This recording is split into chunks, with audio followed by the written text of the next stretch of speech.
И още от новините днес. Потребителската кошница с основни храни поскъпва с 6 евро от началото на годината. Все по-често българи минават границата и пътуват до Северна Гърция, за да пазаруват основни хранителни продукти. 150 тона храна с изтекал срок на годност откриха в Хасково. Продължава ръста на горивата у нас. За ден в средната цена на масовия дизел се отчита нов ръст, така от 1 евро и 54 евроцента вчера за литър. Днес той вече е 1,57. Ау, не мога да гледам.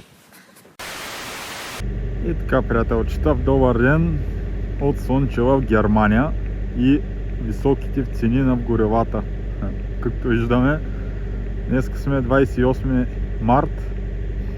Дизела тук е 2,28 и бензина е от 2,5 до 2,11. Гъста ви е 1,20. Иначе в клипа го правя специално за хранителните магазини. Сега ще влезем в аудито. Аудито мога да кажа, че е като нашия Lidl. Нали, те, които не са излизали от България,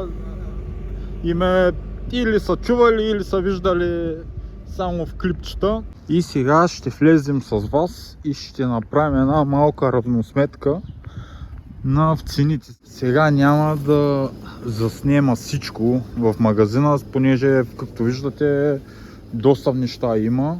Така че най-важните неща ще ги заснема. Така спочваме с яйцата. Те са ви... колко бройки са това? Би трябвало да са 10. Да, М. То вече според в големината на яйцето 2,49. Тук има малко по-скъпички и също има и боядисани, които са сварени яйца. Ей, те шарените са ви на 2,40. Така, почваме тук. Ягоди имате на 1,35. Бананите са на 99, явно са на промоция. Така, в краставици. Краставицата ви е на 69. Явно бройката ви е на 69. Така, тук са черив доматчетата, са ви на 3,39. Киви 33 цента. Просто нямам. Просто какво да ви кажа. Мога да се взема едни с бровинки. Те са ви на 1,79. Мисля, че трябва да е цената. Да, предполагам. Продаването 2 евро за гъби. Чесън 90 цента, като в грамаж 200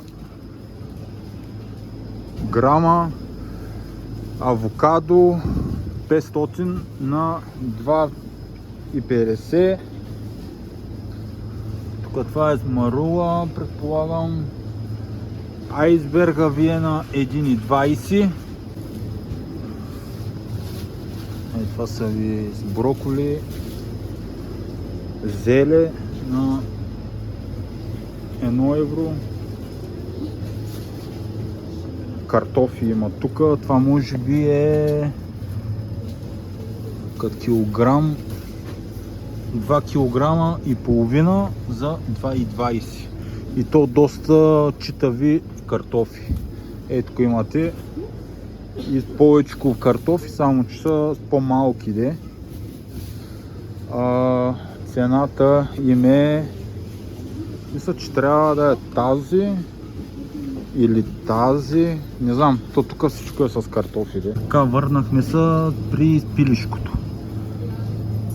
Това ви е 1 килограм за 8,20. Имате тук синска кайма на 3,60 и това ви е около 800. Тук вече това с брашно 90 цента. Тук има някакво олио, но то доста в голямо олио. Това е може би 2 литра. Ви е на 4 2,50. Предполагам, че това трябва да е в цената, да. Тук някакъв зехтин има на 5 евро. Ето шоколадна милка. Шоколадна милка за 2 евро. Може би всичките видове са ви на 2 евро тук. От тази бира съм пил и е хубава. Това ви е на 47 цента. Смятайте. Като в количество, да, с половин литър. И бирички на 55, които са окей. Вината, като ги вгледам, от тук по 4, по 5 евро, по 6 евро. Ето тук имате още бири, които са пак между 80 цента и така, мляко. Мляко. Тук е в газираното. Чакайте да видим в количката. Така. Кока-кола Зеро. Това са като нашите кенчета с половинки. 1 евро. Обикновената пак си е на 1 евро. Така, те, които са литър и половина ли е това или 1 литърче? Не, литър и половина. Литър и половина за 80 цента. Сега ще погледнем и водата. Значи в газираната вода, аз предполагам, че това трябва да е в газирана вода. Тя даже, по принцип, тази вода е италианска на Сан Бенедето. 80 цента. Значи това е внос от Италия. 80 цента. Така, тук има пак водички, само че това са някакви малки на 35. Така, с минералната вода, ето я. Сега тази марка не я знам, нали, като при нас има Девин, нали, Свелинград, както и да е, тук е на 30 цента. Ето в Кока-кола 2 литра. 2 литра на 1,30. Верото ви е на 1,60. 1,60 обаче е доста голяма бутилка от литър. Така, спраг за спране, омекотители не са ми много ясни, но ето виждате в цената на този. Това трябва да е омекотител, ако не се лъжа, и цената му е на 4,25. Да. Тук имам някакви по-ефтинки, които със сигурност пак ще вършат работа. Моркови 1,70. Това е лука. Това е с пъпеш. Даже има и в дини на 1,40, ама няма да са много вкусни. Ананас 2 евро. Ябълки в грозето. Ето в грозето е на 1,20. Не знам дали ще е сладко.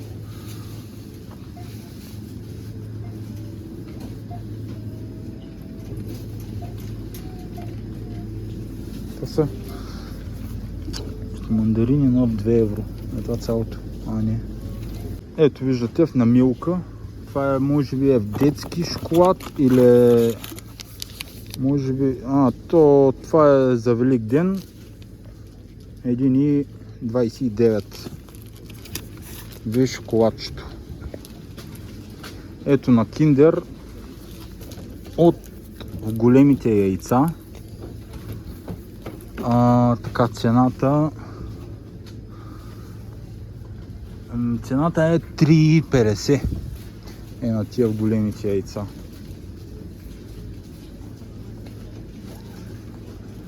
Тук има доста такива различни неща, които няма да ги разглеждаме. Обувки, анцузи, чорапи, някакви такива неща. Ей, тук имате някаква пръстомокачка на 60 евро. На Philips, която марката е хубава марката. Даже имате тук и водоструйка, ако не се бъркам. Да, водоструйка на 90 евро на Ferex. Марката съм я чувал, не знам дали е много окей, но имате тук една посачка на 54, 55 евро. Вие тази косачка. Може би ще е на ток. Най-вероятно ще е на ток. Така, тук някакви шунки-мунки летва. Някаква шунка на 2... Не на 2 евро, на 1,50 ве шунката. И то да ви кажа, имате доста материал. 250 грама. Ами хора, аз ще почвам да се пазарувам вече в Германия, защото от България не си заслужава. Май. Ей тя в кашкавалки са ви на 3 евро, но тази марка е доста, нали, хубава и е скъпа. Тук някакви меса имате за 100 грама 3 евро. Ми това са скъпи, ама той в България няма да е много ефтино. Така, тук имате масло, което в България го няма, но виждате, че е на 1,20. И тук имате пак масло, тук пак на 1,20. Тук имате много видове с масла, 1,90 до 2,70, но това е биомасло и затова е по-скъпичко. Така имате, това е мляко 1,19, имате няколко вида. Тук имате доста голяма кофичка, ето кисело мляко 1,80. Тук има някакви по-малки на по 60 цента. Това са такива с вкусове на ягодка по 40. Ето с моцарела имате на 85 цента. Някакво сирене. Това е гръцко сирене. Като в грамаж е 250 грама за 1,80. Тук за спица в кашкавал. Ето, виждате с моцарела имате тук пак. Това е доста голяма. Това е 400 за 2,60. Кашкавали. Филаделфията ви е на 2,30. Имате няколко вида тук. И имате тук някакви други немски марки, които са ви на 1,60. Етия малките са ви на 99 цента. И са вкусни етия по принцип.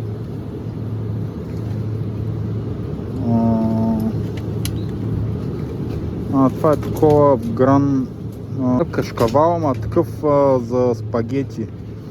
То не е баш кашкавал, сега не ми идва на акъла какво беше точно.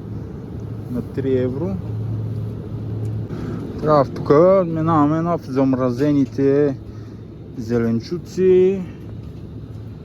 Това е цената сега тук точно. Какви са, що са?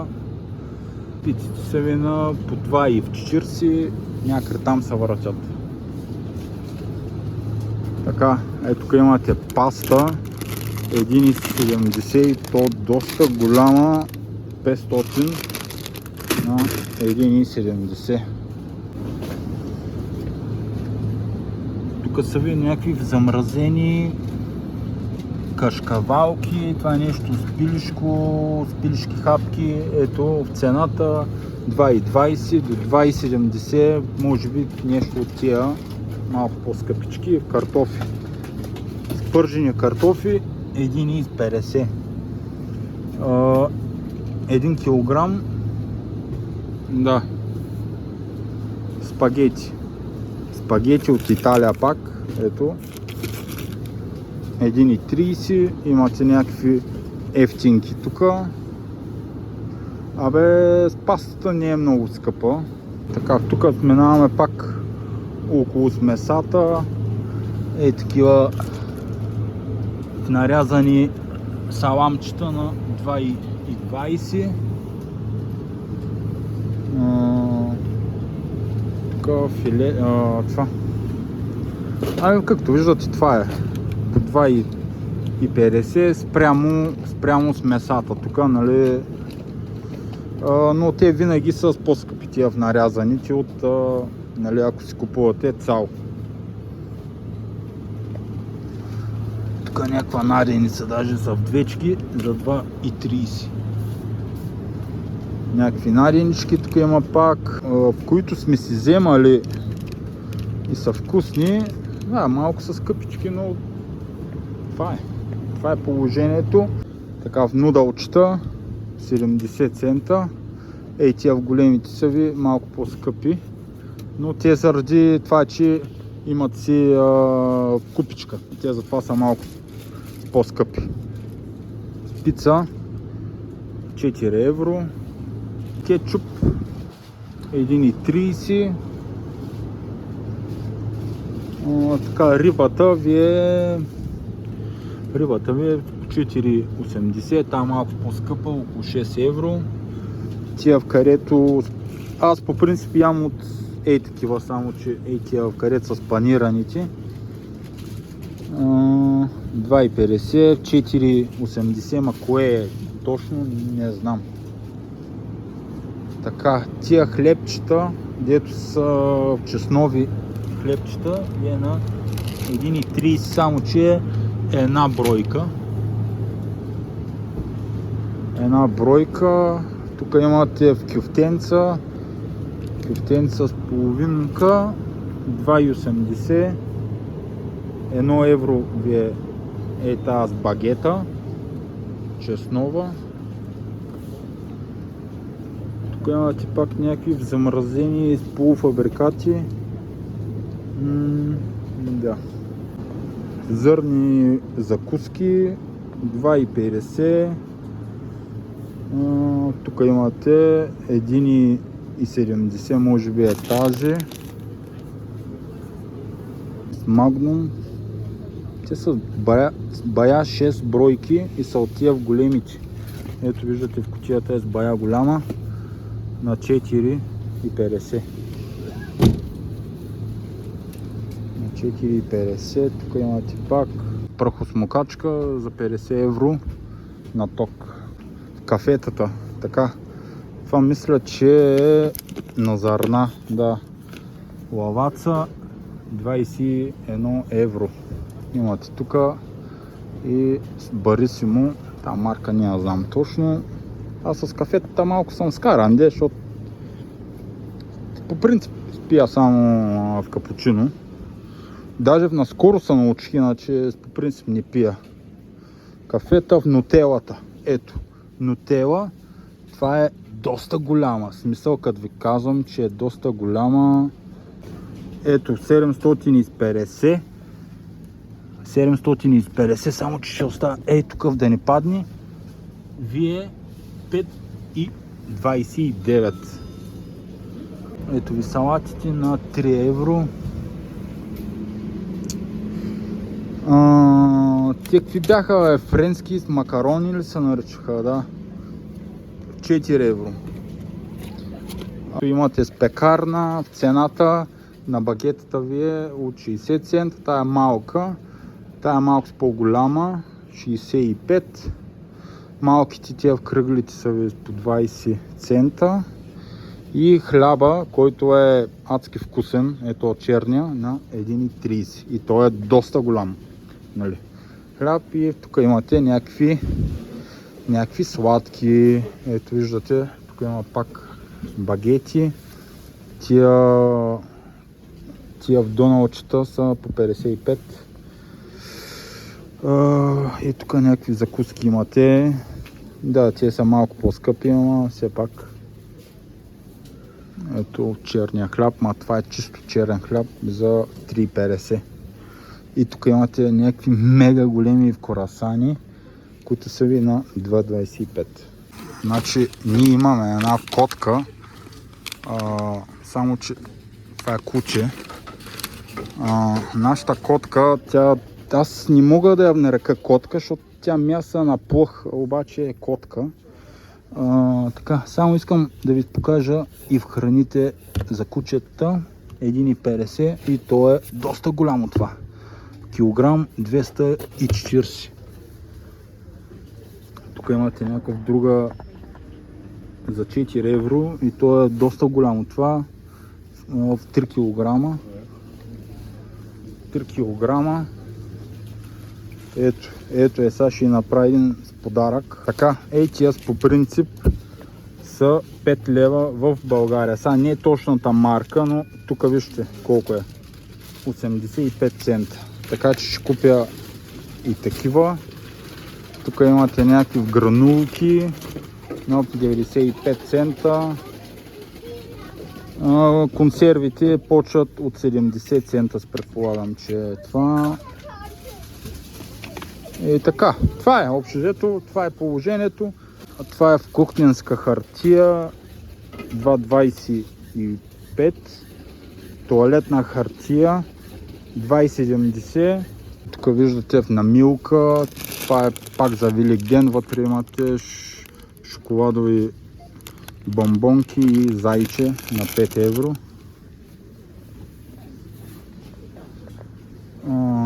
Салфетки, бебешка в храна 1,60, памперси, който е родител 8 евро близо. Не знам точно разфасовките, но ето ми с покупката. Ето отгоре има и още някои неща съм си взел. Франзела, доста голяма, в смисъл не е малка. Едни мафинки, които не трябваше да ги вземам, но какво да се прави да му... Така, едни спилишки хапки, които са 300. Тук се почва киви, ягоди, боровинки, едни гъби, една в краставица. Това за пастата, дето съм взел така едни макарони. Така, една бира, която не трябваше да вземем и нея, защото се надува в корема, ама какво да правим? Едни нудали и една котката е тук и взех пръчки с една с консерва, тук още една. Нещо, какво беше, рибешко ли? Да, риба някакво. И ето крайната цена. Взел съм и едно списание да го разгледам, видим какво има и какво няма. И цената за това всичкото е почти 18 евро. И така, аз ще потеглям, че паузата ми свърши. И да.